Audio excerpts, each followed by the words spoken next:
started for the panel?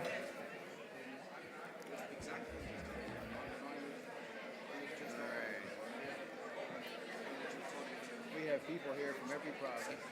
We have about 10 or 15 international people just out here. Cross section? Yeah, but 180 registered. That's great. It is Very good. pleased with that. Yeah. Good. So that gives you an overview, so when you talk, you can.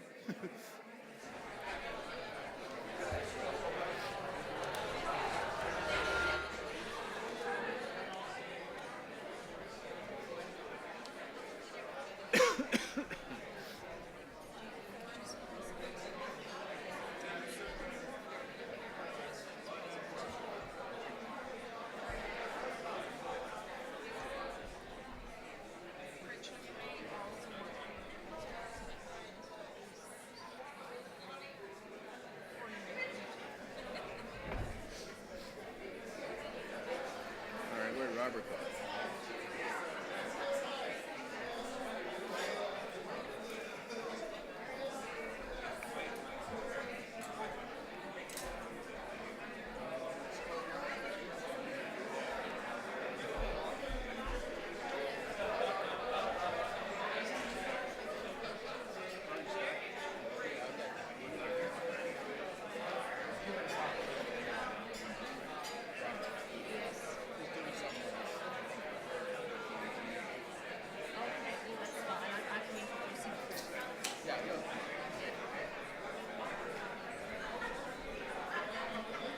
Ladies and gentlemen, I think we'll begin. This part of the program will provide us an opportunity to ask some questions from the floor at a later time and hear a discussion on a number of issues that we are dealing with. And remember these questions as we go through the day. That will help us in the further discussion later on this afternoon. I'd like to introduce to you the panel facilitator today is Rachel Brighton. Rachel is a freelance journalist and writes on policy, economic, and business issues. She's been here since yesterday morning at the beginning of the conference. She's been listening to what people are talking about and going to sessions, and she'll also be facilitating the plenary session later on today. So without any further ado, Rachel, I'll turn it over to you. Thank you.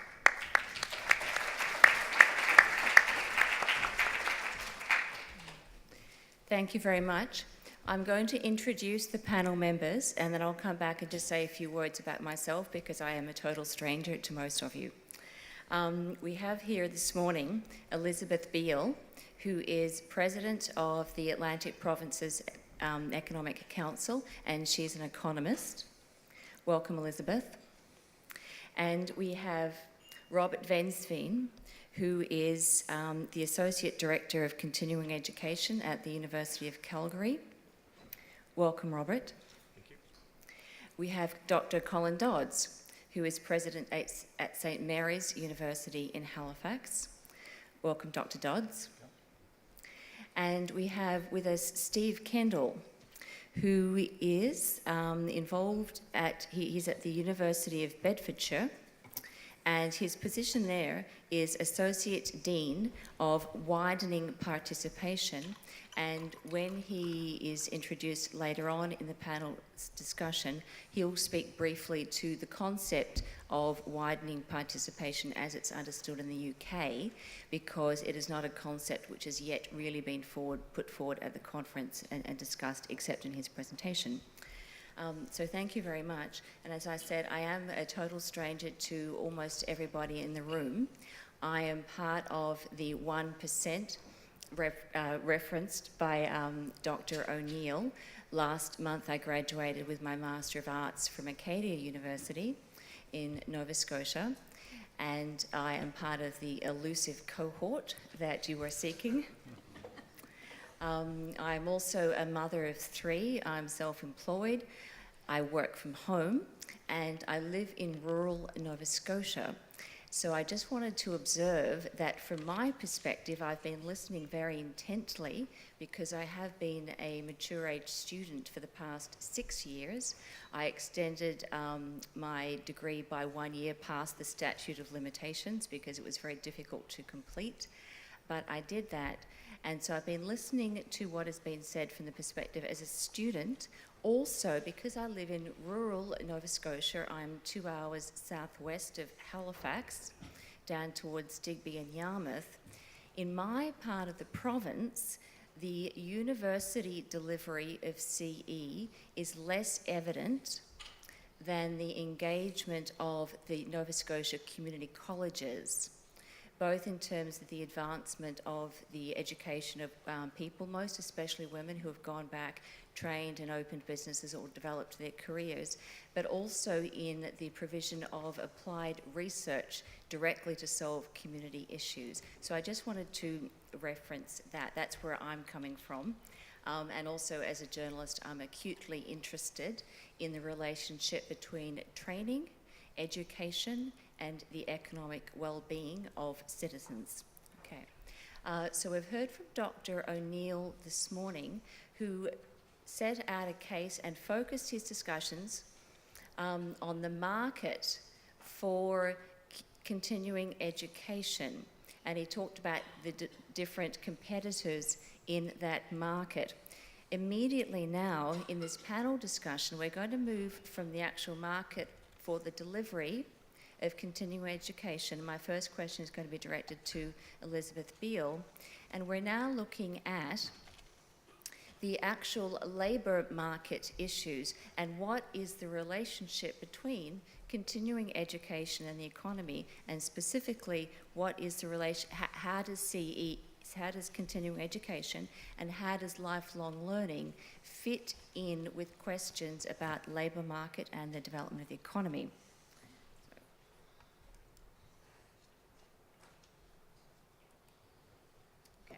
So the first question, I'm going to put the question to Elizabeth, and after she has spoken, the other panellists will present their perspective, and they may wish to comment on each other's comments as well. So question one, what is the role of continuing education in a changing economy and in the face of changing demographics? And obviously we've been queued up for this question with the changing demographics that Dr. O'Neill brought to us this morning.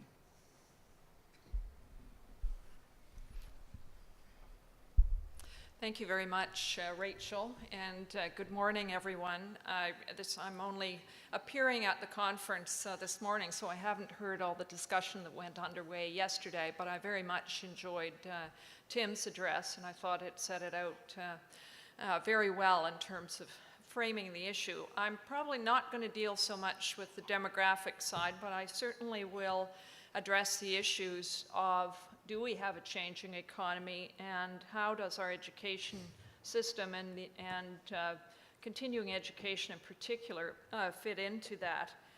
So when I reflect on how the economy is changing, the economy is forever changing. What makes it so significant at this period in time that is having such an influence on our labor market and on the education systems that support our movement ahead in the labor market? And there's two factors that are particularly important over the last 20 to 25 years.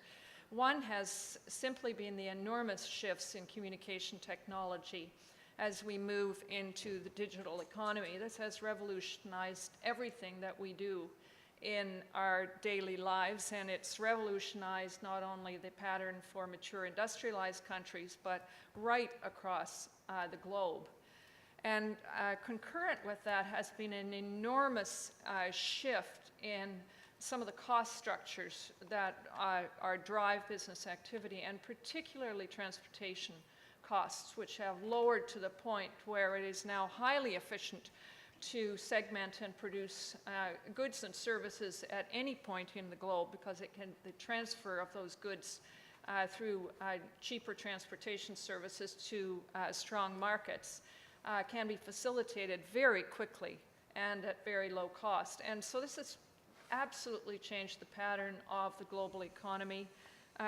Globalization is considerably affecting the mobility of labor. You'll know this from discussions. If you're not influenced by this yourself, you'll know that this is the discussion among young people at the moment, whether they're in the post-secondary system or not. They face all sorts of new opportunities and challenges in moving ahead in a world that has become highly globalized and changing at a very rapid pace of change. And of course, enormous benefits to this, because it's opened up that middle class. If you were starting out working as an economist 40 years ago, you were continually, or I was certainly very much affected by the pattern of slow growth in developing countries. We've now seen a totally different paradigm exist in many of the Asian countries, where we have a absolutely mushrooming middle class. And of course, it's many of those students who are coming over and interested in taking an interest in us here. But of course, it also has raised other difficult issues in terms of marginalization, inequality, and the returns to labor are being squeezed for all sorts of workers. So it's a difficult kind of condition, and it's moving and changing very fast. And it is highly influential on the patterns of labor market development and labor market attachment. So where previously, and through much of the pattern of growth of the industrial economy, life was very segmented. If you went ahead to a certain point in school, you moved, if you were able, into some kind of training or post-secondary education. You entered the workforce with some level of certainty in terms of a pattern, or you stayed in one position, or you may have moved ahead in the same company, and then you moved into retirement. Well, you'll know that from the group who are now retiring, which is my generation, I never ask people now if they're retiring, because they're always, as you are, Tim, they're back, or they never leave, and that is true not only for the elite and the highly educated, that is true right across the spectrum. When I talk to my own children about what their plans are for their career, none of them expect to move in and stay within one firm, one job. And every decision they make in terms of the next step in their career is always based not only on the economic returns, but the opportunities for training and education, and how they are positioned to make that next step ahead, because they have to think that way. There is, as they say, no guarantees anymore, Mom. The guarantees that you had are out of the picture, and we've got to think more strategically how we position ourselves. So I think that changes the whole perception of education and post-secondary education, but my own view, even though I've had extensive involvement with the university environment, both in teaching part-time and sitting on board of governors or advisory committees to all sorts of university bodies, my own perception is that the university system is largely inflexible. It still deals, as was pointed out, with that core undergraduate group. It still deals with a fairly elite group coming in. You are all, of course, dealing with trying to extend that, but the core of the university system is still fairly narrow in terms of its ability to be reflective of this changing environment. So one of the big risks I see is that the universities become increasingly irrelevant on this. And you can think of the extent to which professional education and training is now delivered by professional associations, industry groups. Just as an example, the insurance industry, the insurance program that's offered at the industry level that offers extensive levels of training, and that many of the hundreds of thousands who work for that industry across Canada, much of that training takes place now exclusively outside of the industry, outside of post-secondary education institutions. So I will typically see individuals coming either for hiring for APEC or for elsewhere, where the credentials are not only reflective of their degrees, they're also reflective of all sorts of other education and training, professional designations, et cetera, that are not necessarily connected to the university. So I think the challenge is very much how you get out of that mold and extend this to become truly a lifelong learning, and how you now push yourselves in an area where you're increasingly being pushed out in terms of the delivery of professional training, advanced education and training at every stage of the workforce. And I would push this right through to the older demographic, because my experience is that those who are approaching retirement and still interested in making a contribution in their career are just as interested in continuing to learn as they ever were in the early stages of their career. The last point I'd like to make is that I'm very uncomfortable with discussing this, because simply from the perspective of the elites. In other words, as Tim pointed out, a strong predictor of entering university education is if one of your parents also did so. And that continues to be a strong determinant. Yet there are many, many who are marginalized, have been unable to participate fully, who still do not graduate from high school, or who may graduate but with inadequate credentials to allow them to enter appropriate programs. We've got a tremendous issue around not only young people, but segments of a young population, including the Aboriginal population. We've got enormous challenges on the literacy front.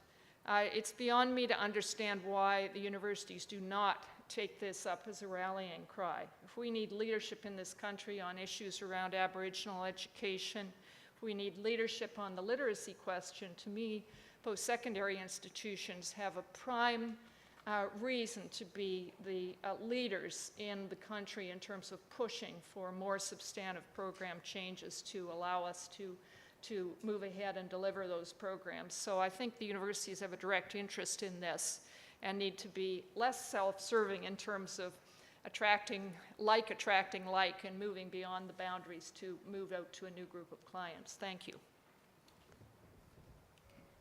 Thank you, Elizabeth. I'm going to invite Dr. Dodds to offer his perspective as president of St. Mary's University. And the question again is, what is the role of continuing education in a changing economy and in the face of changing demographics? Thank you very much, and good morning to you all. I have to say that when one thinks of what has just been mentioned of elites and so on, I was lucky enough to grow up in the UK and be educated there and be one of those sort of elites that went to university and had it all paid for, compared to the student that comes through today. What sort of reminds me very much of the conversation that we had yesterday with Samantha Nutt and with Tim this morning is that on the one hand we have an awesome agenda that universities are trying to adhere to, an agenda that thankfully has changed over the years. When I was in the UK and a lecturer and so on, continuing education was an extension department. I think that was mentioned. It was something that was done at weekends and something that was done in the evenings. And that was how it was done. And I was certainly in part of that and wanted to be part of that very much with the mining communities that I lived in. And now we come, in fact, to, if you like, sort of full circle, where the university is being asked in its regular offerings as well as its through continuing education for a series of things that it's being challenged to do. Elizabeth's mentioned the issue of literacy, and I know we've had that debate before at different times, and it's not just literacy in the sense of the ability to communicate and write, but also financial literacy as well. So that's something that we need to look at. But I think a lot comes down to where is continuing education placed in the role of each university. And it was, Tim, I think you alluded to this thing this morning, that you find it in different parts of a university. Is it central or is it sort of on the periphery? If it's on the periphery, it might actually be geographically on the periphery of the campus, and again, sort of out of sight, out of mind. What I do have to say is that certainly in my own university, because of the constraints that one might have on hiring and so on the non-credit side, it's been relatively straightforward, and Jim Sharp is here. He used to be director of Division of Continuing Education, and now, of course, with Gordon. They pretty well have free rein to hire who they want, certainly on the professional and non-credit side. On the credit side, of course, then that comes very much down into the domain of the individual faculty. One thing that I picked up from Tim this morning was the importance of joint ventures and the importance of us working together. And what I do see in Halifax is that more of the continuing education departments are actually working together. And I think that's a good sign. As I say, we have some real challenges, and Tim has alluded to those. I think we can overcome them, but it's not going to be easy. And the rigidities that have been mentioned with respect to the institution as a university and everything that goes with it is going to be a challenge for us. And it can actually be ultimately one of survival.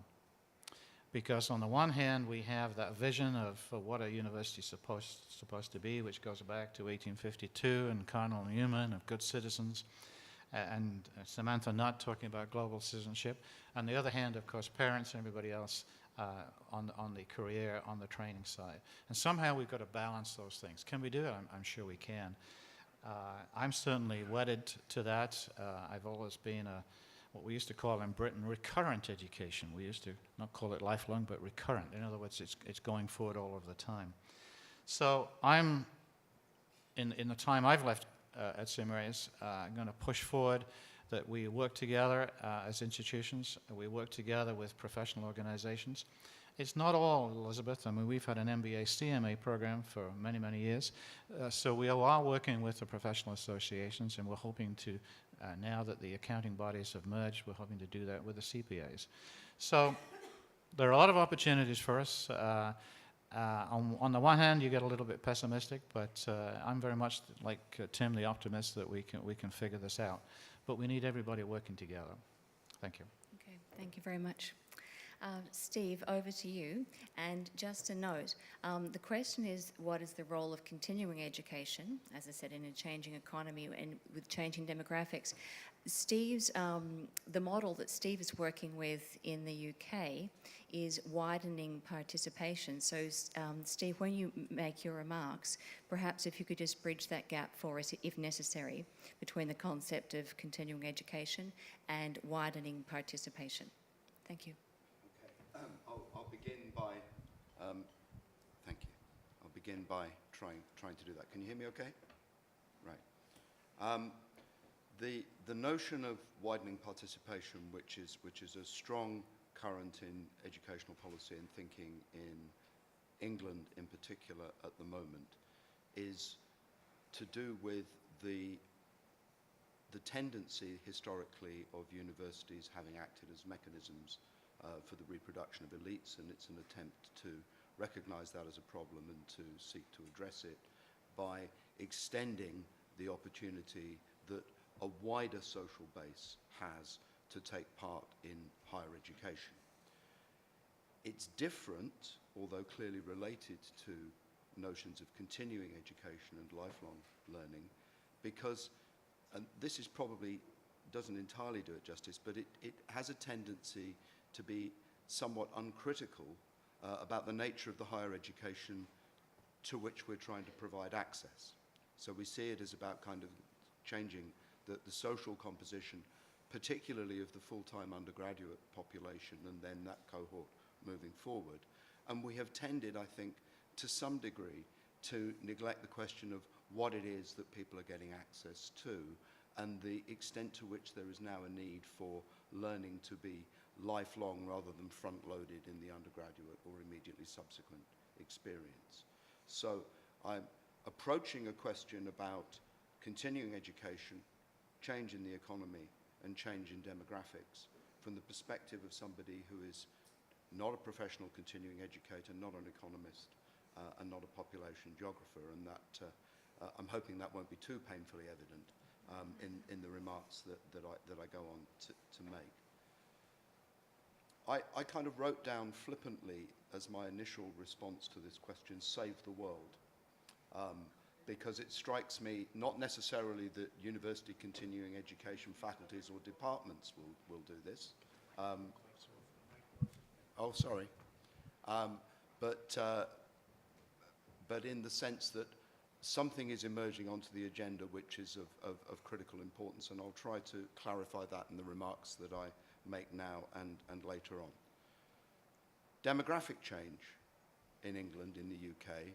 The UK population is growing, but it's growing as a result of net migration rather than as primarily as a result of natural change, if you like, in the population. And it's projected to grow by the middle of the century to something like 71 to 75 million people, which is a 10 million increase on the base. So the population is growing, it's aging. 1/3 of today's 2-year-olds will live to be 100. And because of the net migration effect, it's increasingly diverse. And that is a matter which is both celebrated and worried about in current English politics in particular. The changes in the economy are many and complex, and I'm inclined to be gloomy, so this is a slightly gloomy list. People will have and have to have longer working lives. The economy appears to be, although there's debate about the extent and pace of this, increasingly hollowed out, so that the intermediate level jobs that people might have gone to without achieving a graduate level of education are increasingly less present. There is significant unemployment, although the government says otherwise, and there is significant underemployment. And one reason for the apparent improvement in the unemployment figures is, I guess you're not unemployed unless you can register as unemployed, and the basis on which you can do so and receive benefits has been altered. Literacy and numeracy skills have not necessarily risen to keep pace with the change in the quantum of qualifications being obtained. There are significant pockets of low skills in urban areas. In the town where my university has its main campus, over a quarter of the working age population has low skills or no skills. I think these changes will lead, if we are not careful, to, and possibly even if we are, to increased competition between the generations for access to resources and services. The net migration is associated, certainly in public parlance, with downward pressure on wages. There are weaker trade unions. There's a significant turnover in the shelf life of, in the short shelf life of lots of low-skilled jobs, partly driven by technological change. Growth, obviously, in the health and care sectors to look after the aging population, but increasing concern over how to fund it. Competition from emerging economies. Leading, perhaps in line with the remarks that Dr. O'Neill was making earlier on, to an increased association between upskilling and skill development and the role of continuing education. And an older generation, like me, increasingly funding itself by investing in a property market that young people can't afford to get into, which is likely to lead to some sense of division, if you like, within the community. What's continuing education supposed to do about that? Well, it seems to me that there's a role for a continuing education sector, endeavor, strand of education which spans dealing with basic skills, training, retraining, working with individuals and communities to help them overcome the loss of low-skilled jobs and to adapt to and take advantage of knowledge economy jobs, to provide education over the life course to improve health, personal development, and to assist adjustment to societal and technological change, as well as to promote and facilitate intergenerational and intercommunity understanding, bridging work, learning and training, embracing and connecting different forms of provision, complementing the kind of work around access and widening participation that I was describing, and finally, but probably not finally, but just that was the end of my list, helping societies come to terms with the challenges of sustainability and helping to promote what I've described as a calm but urgent reflection on the health and future of the planet, and anything else you can think of. Good. Steve, is that the end of the list for now? Yeah, I'm afraid Good. so. Yeah. Thank you. Probably a relief. Over to Robert, and as well as being the Associate Director of Continuing Education at the University of Calgary, Robert is also currently serving as the President of Cauce. So his perspective will be informed by both being a professional in the delivery of CE and also someone who is engaged in professional development and advocacy. Robert. Thank you, Rachel. Well, first of all, I'd just like to start off by congratulating Dr. Tim O'Neill. I found that some of your comments were very bold, and you sounded like a continuing educator at times, and I admired some of the things you said and some of the statements you made. And I really think that the role of continuing education is to be seen quite simply as one of the leaders for universities going forward into the future.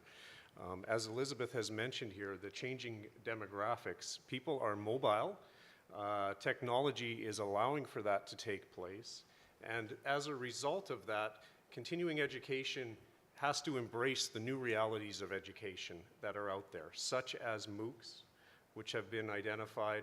We need to utilize and we need to define our involvement in MOOCs so that we may not be using them, we may not understand what the business model is, but we are certainly there and ready to embrace the new technologies. It also has to do with learning-based assessments of prior learning and what people bring from other institutions, from other environments, from work environments, transferability and to ability to assess competencies that people have learned from elsewhere. So we also notice that the boomer retirement, the boomer generation is retiring, and Dr. O'Neill, you identified that there's a shortage in white collar in the management and in the service sectors. But I would also say that there's also evidence that it's across the board and that there are shortages on the blue collar side as well. There's many skilled trades that are going to be in shortage as well. And so what I think we can do in continuing education to help that is we need to partner, and universities should be partnering with community colleges, with the institutions that provide these skill training, like the community colleges and the polytechnics, and work together in order to allow us to foster that development so that the management skills can be taught to those who are also learning the skills and have the skill training. I'm also seeing some evidence, and we do have some international guests from the United States as well, that what we're seeing in a trend in the United States is that credentialing is becoming less important, and there's a greater focus on skill training and intensive skill training for individuals. So you go and you take a short course or a quick, fast training program to be very marketable in the workplace and to be readily saleable. So I think that credentialing is becoming overinflated in many ways anyway. And I think that the industry is responding by seeing much more of a focus on intensive skill training. Good. Thank you very much. Robert, I'm going to put the next question to you first because I think you've already just begun to sort of move into the second question. What would a lifelong learning system look like? And I should probably give you question 3 at the same time so that you can distinguish for yourself in your own minds between the concepts of lifelong learning and continuing education delivered through the post-secondary system. So question 3, when we get to it, is what is the role of post-secondary education within a lifelong learning system? So we'll get to that in just a moment. So the first question to Robert, and if I could ask you to, at this stage, we'll keep the remarks from each panellist to about 2 minutes. And if other panellists, when you respond, if you have points of difference to make, perhaps you could add those, or you could certainly affirm if your opinion or your perspective is similar to the person who's just spoken. So Robert, what would a lifelong learning system look like? When I think of the term lifelong learning system, I think of cradle to grave. And this is the involvement that our post-secondaries should have. What we've seen evolve over time, perhaps because of lack of utilized resources, is kids camps develop at universities, and I myself have put my own kids through these camps. But I do think that when we get into the junior and senior high school levels, there seems to be a bit of a lack of connection with the post-secondaries. I know that there are some science fairs that might take place or things like that, faculty days perhaps, but I do think some improvements could be made there. And I speak, as a parent who has high school children, I do think that there could be a greater involvement with the post-secondaries in involving the high schools and the junior high schools, and not so much in terms of trying to identify that you have to plan, you have to be focused on where you're going and where you're heading, but to break down the perception that universities and post-secondaries are a scary place, that when they leave the high school world, that they're going to be immersed in these large institutions with little help and direction to which to go forth. So if you break down and create that comfort level, it'll be much easier for that transition. I also think that we should not forget that going forward with lifelong learning, that it also involves the 30 to 49 year age group. And that's where continuing education plays the significant role. It's a very small percentage that are making use of that, but again, as the boomers retire, there's a certain number that are going to completely leave the workforce. There's a large number that are going to want to stay in the workforce, and they're going to want short, quick, and fast training to re-hone skills and to enter the workforce again, perhaps with greater flexibility, so they don't have to work in full-time positions, but they have much more flexibility. So, and let's not forget the alumni connections. It's typically the alumni within universities reach out to postgraduates, and continuing education in universities and post-secondaries can utilize that connection as well. Again, as I mentioned, people are mobile, and I think that increase in lifelong learning systems should focus on transparency and transferability. And I go back to prior learning and assessment, in which to broaden the approaches and the recognition that people have, such as in informal learning and workplace learning, mentoring in the workplace. And we can use systems, e-learning systems and support systems to enhance that learning and involve industry in that learning. I also think that lifelong learning system works very closely with government agencies. I just want to quickly ask the audience here, how many have heard of the Canada Jobs Grant Program? How many are familiar with it? So, about half is what I've seen, or if I can see through the lights. There's a lot of money in this program from the federal government, and I was actually contacted by the AUCC to provide some information on what continuing education is doing in the professional development realm, with which to retrain workers and train workers for in-demand jobs. So I think that a lifelong learning system also involves staying in touch and in tune with where our provincial and our federal governments are heading and what direction they are setting forth. We have to work with them, and we have to be in touch with the directions that they're setting forth. And I'll also just, kind of close off with a couple of other things. A lifelong learning system is not restricted to institutions and the brick and mortar that we've seen.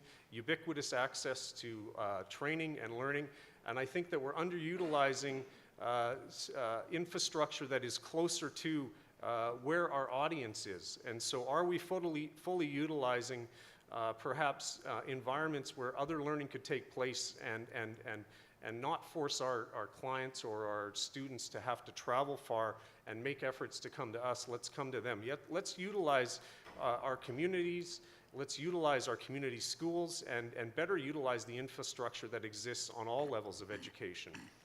And just want to mention that we should continue to focus on quality and service definition and incorporate CRM solutions so that we can track individuals as they progress through the cradle-to-grave scenario. Good. Thank you, Robert. Elizabeth, from your perspective, what would a lifelong learning system look like?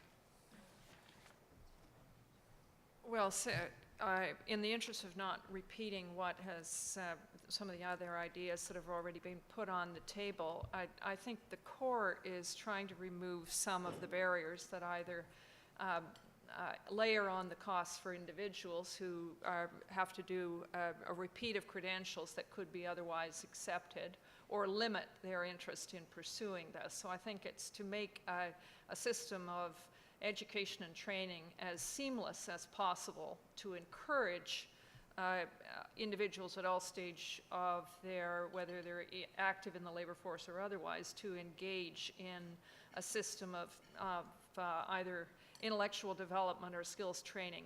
But I do think it's particularly important to go after the barriers for those who are marginalized and who would not consider themselves easy candidates for lifelong learning. That is one group that absolutely would be abhorrent at the thought of going into any kind of institutional training, far less looking at a university. And we really miss out. Many of those individuals are stymied in terms of early stage development for a whole host of reasons. They may have multiple challenges in terms of family background, attitude to education early, et cetera, et cetera. And we should do everything we can, because we can be very successful. This province has had a history of development of work activity programs that have brought individuals back into labor force attachment to help them to complete GED requirements, et cetera. And many of those individuals have then been able to take tentative steps into community colleges and into the university system. But you have to be exceptionally motivated to move ahead in that area. And we miss many individuals who could make a tremendous contribution and improve their own lives, and also make a contribution to society by restricting the system and making it as difficult as possible for them to move ahead. Elizabeth, thank you. Steve, what would you like to add to your perspective of what a lifelong learning system should look like? Well, I balked slightly at the word system, because system seems to me to describe how we would organize and structure it, whereas I think what is likely to be of greater pertinence is the ways in which learners might themselves operate within that system. And I was kind of reaching for a word like network, networks of learning opportunities which were comprehensible to learners and navigable by learners. And there's a tendency, at least there is in my mind, to, in thinking about educational opportunities, to try and construct them along ladders. And I think the trouble is we don't know where the ladders need to go, actually, and that we might need structures which are more organic and permissive. So I was sort of trying to think of something, a system that would allow you to double back, or stay where you were for a bit, or branch off, or jump the tracks and do something different. And so a system, therefore, which would have enough approximation in it to make it work, but which we would not obsessively over-polish, as certainly in England we're inclined to do with our educational systems. And I think credit, certainly in my context, operates paradoxically here, because it was intended to be something to recognize what was achieved, but very often exerts a kind of conservative drag on what you're actually allowed to do. And lastly, no, second to lastly, and then lastly, a system which enables people to combine work and learning. Certainly in England, young people in particular think about a choice between work and learning, and that's crazy. The two things ought to be convergent. And lastly, it would have to be something that was, as Robert says, delivered in partnership. It couldn't be something that post-secondary education, any function within post-secondary education, could step up to and deal with by itself. It could only do it in partnership with other agencies, including their own competitors. Good. Thank you, Steve. Dr. Dodds, I'm going to give you question 2 and question 3 as a part A and a part B. Okay. So if you wish to consolidate the two, or if you want to take one part first and one part second. So the two questions, and you can manage them as you wish. What would a lifelong learning system look like? And then you'll move the panel discussion into the next question. What is the role of post-secondary education in such a system? Thank you. Okay, well, the first one, I would say we just need a series of pathways along that continuum, and whatever those pathways are. And I'd like to go back and sort of say it all starts in the school system, it all starts in the P to 12. And whether it's literacy or whatever it is in terms of moving forward, if the challenge that's just been mentioned is one of moving, as Robert said, for those that are going to go to university, the transition from high school to university. Many of us have a challenge of retention. So it's not just one of recruitment into the post-secondary system, it's also one of retaining. And if those students then disappear, it might be some way before they get back and find a pathway back.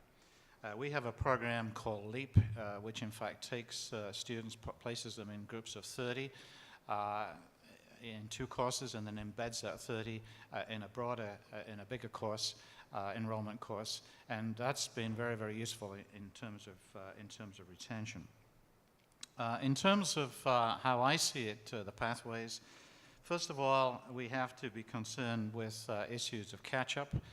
Students that for some reason have missed, and getting then the role of the university in this, have missed the chance of post-secondary education.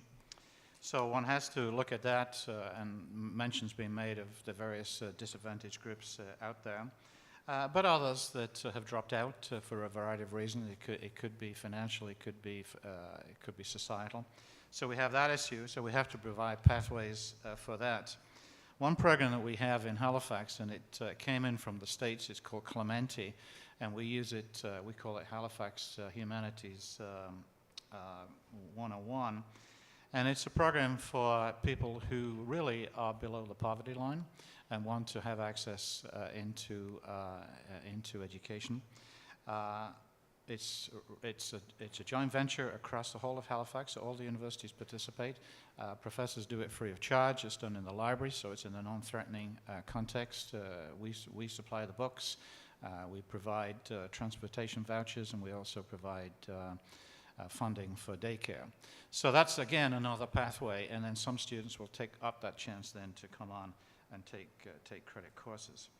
Then there's the issue, of course, of ongoing learning and pathways for that we wish to achieve, which we can do not just through continuing education division, but also through our regular offerings. And then, of course, there's the knowledge seekers, those that, as Tim sort of said, see education as a consumption good rather than seeing it as a career enhancement. Silver economy is something that we spend a lot of time on at St. Mary's with Gordon Michael's leadership. People just wanting a pathway, but a more flexible pathway. And again, flexibility was mentioned, Tim, that we just can't do this Tuesday, Thursday, 1 o'clock, and Monday, Wednesday, 10 o'clock. We have to be more open. We have to have more hybrid openings.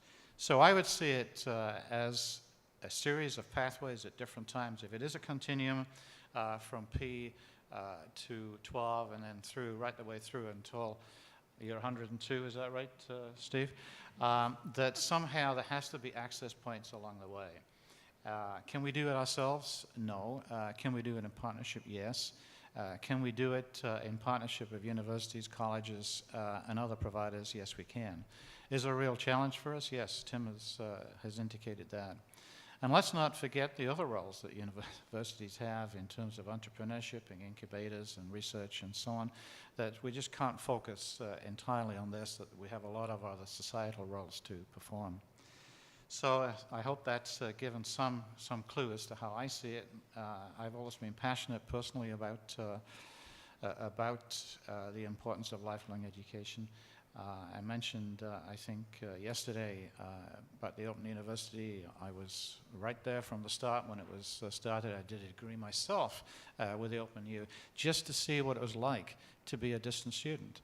And it's fascinating then to realize that when you are an instructor and actually marking an assignment and sending it back blind, and the comments that you make are the comments that are in black and white and not necessarily the thought that went behind it. And so when you get an assignment back yourself as a student, and I tell you, it can be a very telling experience. So I think in that sense, we have to be more empathetic to the needs and challenges that people have coming back along those pathways.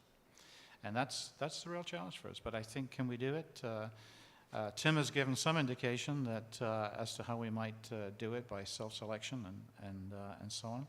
I still teach, and when I think back to the programs I teach in, which, and just to pick up on Tim's point, we give some incentives to the faculties by saying, look, if you start a full cost recovery program, guess what? There's going to be some money, not just going to your unit, but in fact going to the university. So it can go into the arts programs, it can go to some of the other programs. So again, I'm a big believer in the market system and big believer in incentives. Okay, thank you, Dr. Dodds. 1 minute each for the other three panellists. Robert, what is your response to what is the role of the post-secondary education in delivering opportunities for lifelong learning?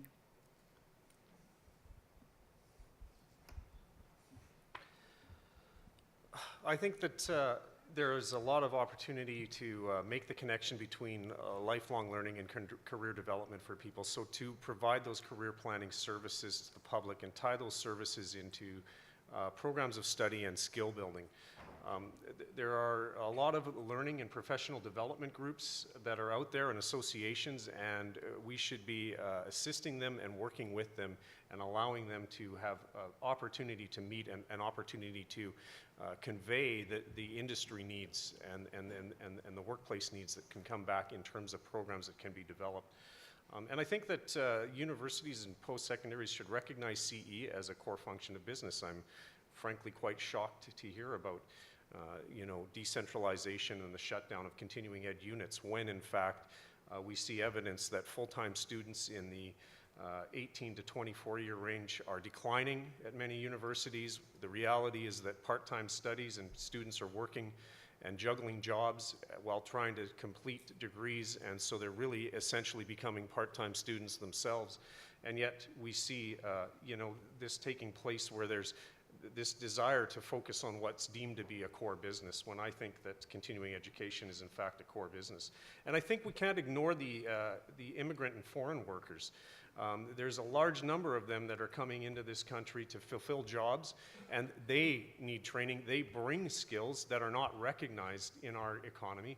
And so, I think that we definitely can play a role in helping to foster that recognition and allow these individuals to become recognized or enhance their skills so that they can become recognized with the skills they already bring within our economy. And I've also seen some evidence where it would be helpful to work closer within the local economies of the cities and have closer ties within what the cities are trying to achieve, specifically the much more granular local economies as well. Okay, thank you. Steve? I forgot the mic again. Thank you. I think the role of post-secondary education in such a system should be to be the point where the need for it is recognized, where the case for it is made, and where much of the leadership comes from. Elizabeth referred to the tendency of universities to look increasingly relevant, and I think this is an opportunity to resist and overcome that tendency. So I think universities are essential to shape the formation of such a system, to mobilize consent to it, to inform people about it, to lobby government about it, to argue around it, to form partnerships, to contribute to its delivery, to contribute substantially to its delivery, and to help to fashion a network of learning opportunities into something which is recognizable to learners. Universities should be good communicators, and to develop mechanisms for recognizing the variety of learning undertaken by learners, and to express that in some way as a statement of attainment and capability which can be widely understood. I think it's actually quite difficult for learners who've accumulated learning in a variety of ways, in a variety of contexts, to express in simple terms which have currency beyond the education system in itself exactly what they've achieved. And I think post-secondary education could contribute to the development of those communication tools. Good. That was very crisp. Thank you, Steve. Elizabeth, the last word on this question to yourself. Well, I think many points are being covered. I'll just flip it around a bit and say that if post-secondary institutions are going to remain relevant in the field of continuing education, they have to be more focused on understanding the needs of their clients. In other words, they have to become client-focused rather than institution-generated. And they need to understand who the competition is. I mean, how are young people accessing ongoing education and skills? How do they want those programs delivered?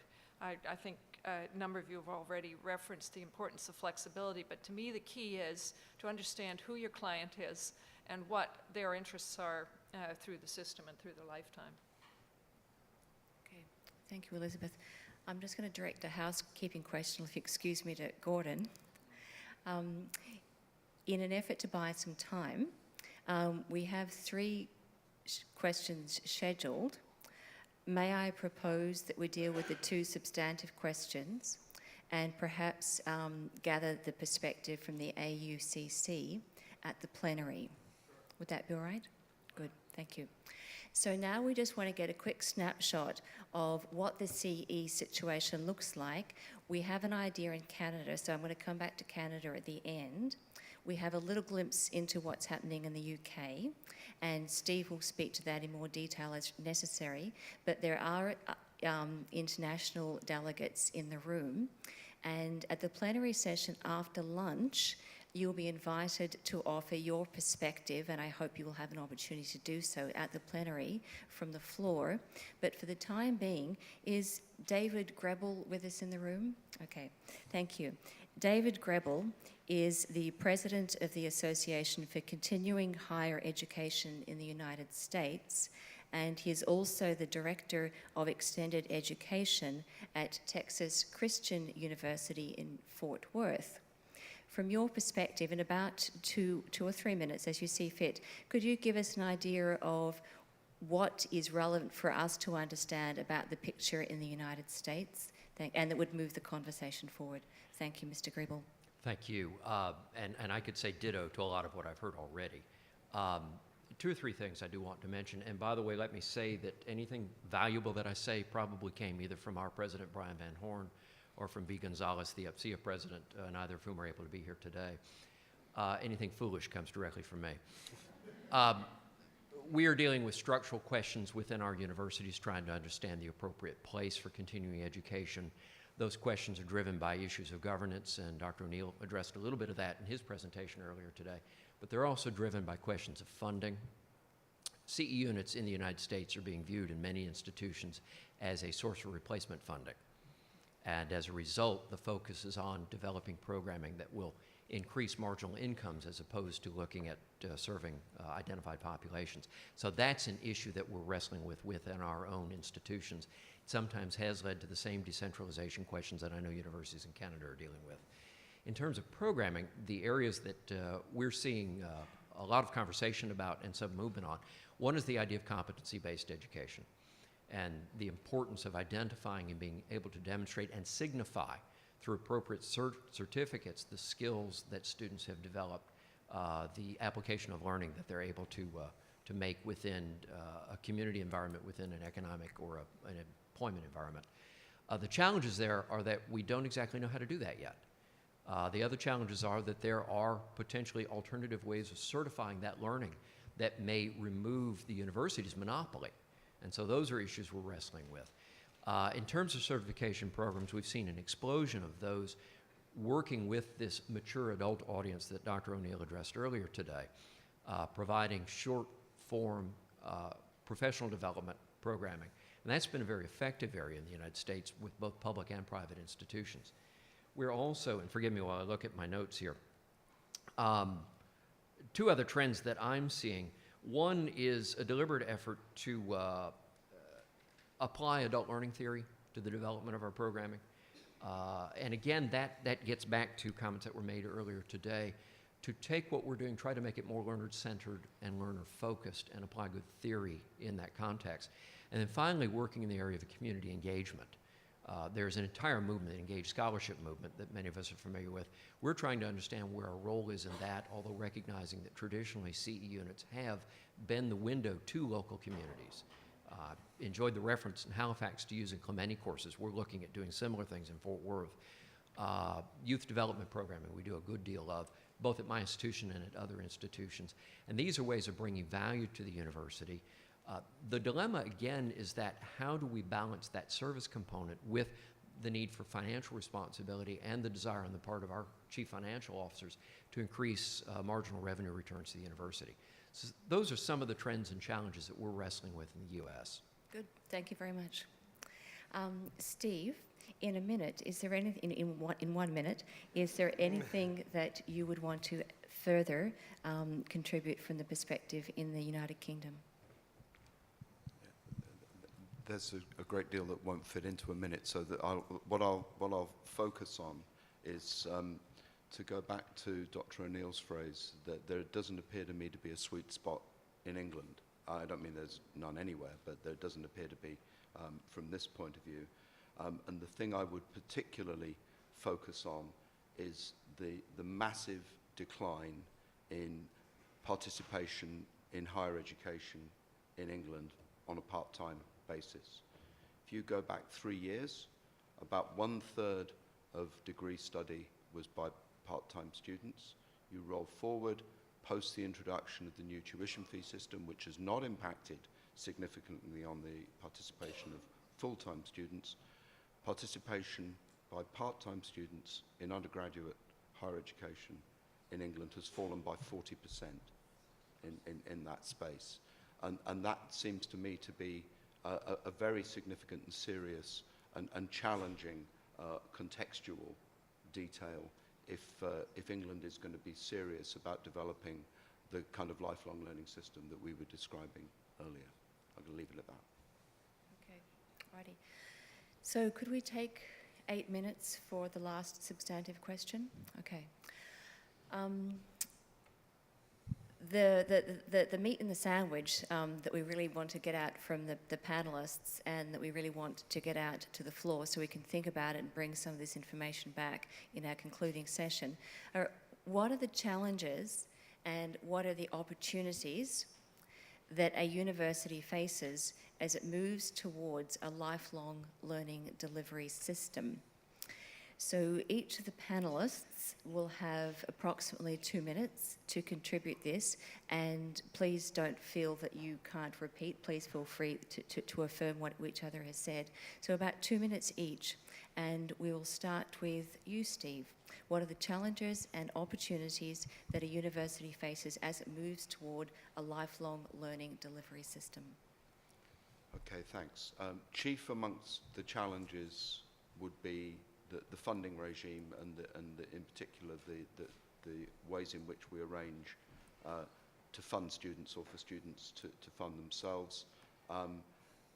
We have a peculiar situation in England where people coming in to education who've already got some kind of higher level qualification are excluded from access to the loan system, which seems to me to be counterintuitive. We seem to have an education system which is designed by the funding arrangements rather than a series of funding arrangements which flow from the requirements of the education system, and that I imagine is not unique to England. I think we are being slow to respond to the need for change.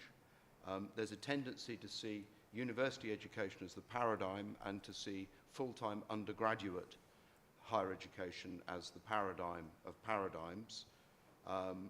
We've talked about the increasing competition from other sectors. I think that the issue of how credit and non-credit bearing education relate to one another is likely to be of critical importance. Incoherence of government policy. I mean, it's very difficult to knit a coherent policy for continuing education out of the various strands of policy making in education in England at the moment. I think the opportunities are for universities to demonstrate their relevance. There's a modest withdrawal of public support for university level education in England, which I think it's open to us to address by providing a lifelong learning system.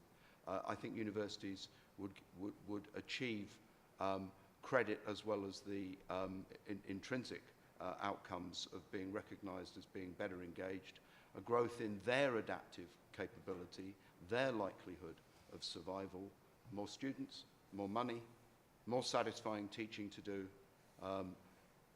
things to research, which would actually aid the research agenda, demonstrable economic relevance, and a better skilled workforce. Good. Thank you, Steve. Colin, over to you. I think the first one is how do you bring about a cultural change within the system or within each university? That we've had a system really of apprenticeship where people go on and faculty through their PhDs and so on are apprentices to senior faculty, and then of course they then come on to be faculty themselves. So that sort of gives a very, very different concept of how they might treat students. This was mentioned by Tim previously in terms of clients. So I think we need a cultural change, and not just with faculty, but also your support staff. We're doing a lot of that. We're having to do a lot of that. 30% of our students are international. So some of that sort of cross-cultural training, and that, in fact, students have high expectations and how they're going to be met. The second is financial. That, I tell you, we go after the dollar, whatever the dollar is, because we have to try and survive. And it might be that perhaps in Canada that there should be a Lehman's, that in fact a university should actually fail. It's an awful thing to say that, but if that happened, well then that might sort of bring consciousness back that we're not a monopoly anymore. And that point has been brought up. So how do you bring about cultural change? And I have to tell you that our boards require us to balance our books, so therefore we chase the dollar, wherever it is. If it's research dollars, if it's dollars for training, if it's dollars for this, it's dollars for that. Is it misguided? Yes, it is. But that's what we have to do. So somehow we have to reconcile these things. But that's my two penny worth.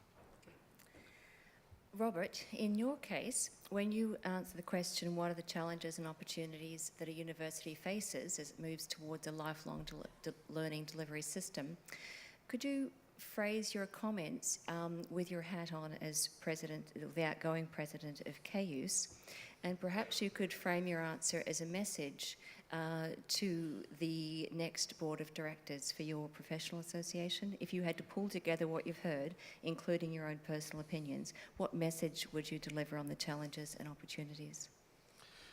Well, I would agree that the pressure is that universities face is increasingly on chasing the dollars, and that research and focus on grants is one way to do that. It's also a prestigious thing, but for us, it's about serving the students and building in that lifelong relationship. And again, I come back to the cradle to grave, and that we could improve on our ability to track the students from very beginning, the very first encounter with the university, with our institutions, to long after they graduate from their undergrad or their graduate programs.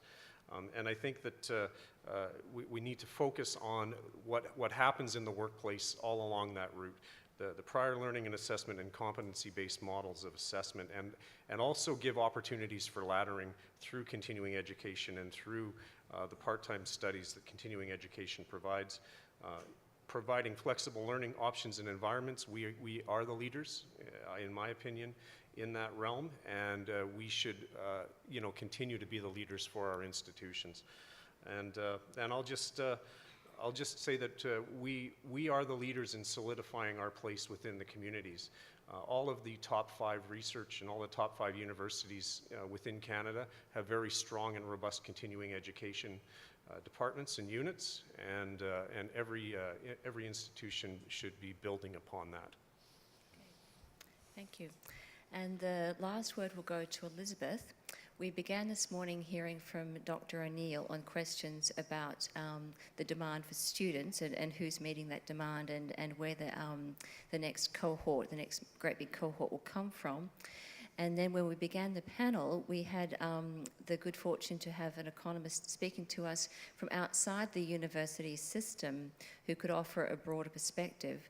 And so, Elizabeth, I'm glad that you'll offer the concluding remarks because you're outside the university system. So from your point of view, personally, as an economist, as the president of the Atlantic Provinces Economic Council, and on the basis of what you've gleaned this morning from the mindset in the room, what do you think are the challenges and opportunities that universities face as they moved toward a model of lifelong learning? I love having the last word. So thanks, Rachel. I was going to say something originally to this, and now I think I'll change it because Colin's remarks got me going. But I think this is one, for me, this is a challenge for leadership within the university system. And I don't buy for a minute that simply because university boards require you to add it all up at the end of the year, that's a good enough excuse for staying out of the fray. I mean, this is a fast-changing world. The universities are at the apex of our educational system. And it's your leadership that needs to change policies in Canada. And I referenced the issue of doing that right down into groups dealing with illiteracy. But I think the universities have got it all wrong in hogging the public agenda on the discussion about funding. And I think you need to reframe things entirely in moving into what this country needs in terms of an education system and a continuum over the lifetime. And it irritates me that universities are not more proactive on framing that. And we've got a lot of issues on that in this country because we don't have a national labor market policy. You all understand the issues around constitutional powers, which make it so complicated. But as other speakers have pointed out, there's other complications in other countries. So there's no excuse, in my mind, for universities not carving out a broader agenda, even though you have requirements to deal with your current mandates. The other point I'll make, which ties back to Rachel's introduction, is that universities need to be more connected with the communities they are serving. And that might seem like a strange thing to talk about in Nova Scotia, where we have so many institutions. But as you pointed out, Rachel, there's many communities that are really not served by the continuum of educational opportunities. And we need to understand how fast our economy is changing. There are pockets in the Maritimes at the moment where over a period of just 10 years, they have lost 30% of their young working age population. That's how fast the industrial base of this region is changing. And that is putting tremendous pressure on individuals, employers, all to adjust to this pace. How do we keep going and adjust to the changes? How do we educate the population we have? How do we bring in new temporary workers, give them the skills, a whole host of issues. So it's re-engagement. There was a movement, as many of you will know, in the post-war period in particular, to bring universities into engagement with communities and make them real leaders in social change. We need to go back and reinvigorate that agenda again. Thank you. Thank you very much. On behalf of Cauce, thank you to Elizabeth Beale, to Robert Vensveen, to Dr. Colin Dodds, and to Steve Kendall in particular for visiting us from Bedfordshire. Thank you very much.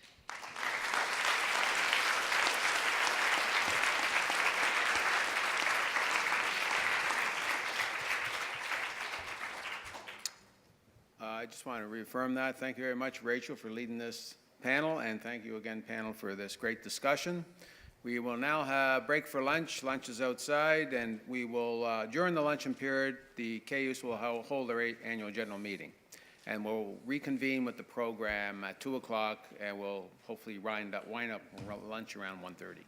Okay, thank you again. And if I could just jump in really quick, sorry, Gordon. As we hold the AGM, we are going to be voting on several items on the agenda. And I would ask that the dean or director of the institutions represented here for the AGM, if you could please see Coral for your voting card, Or if Dean and Director is not present, then somebody from Associate Dean or some other staff member from the institution, if you could also see Coral, to obtain your voting card, please. Good. Okay. Great, thanks very much. Thank you. Carry on. Thanks a lot, Elizabeth. You're welcome. Great comment. Thank you very much. Sir. Thanks, Dave. Elizabeth. Appreciate it. Someday, Thank you. And you. Coming in later. Yeah.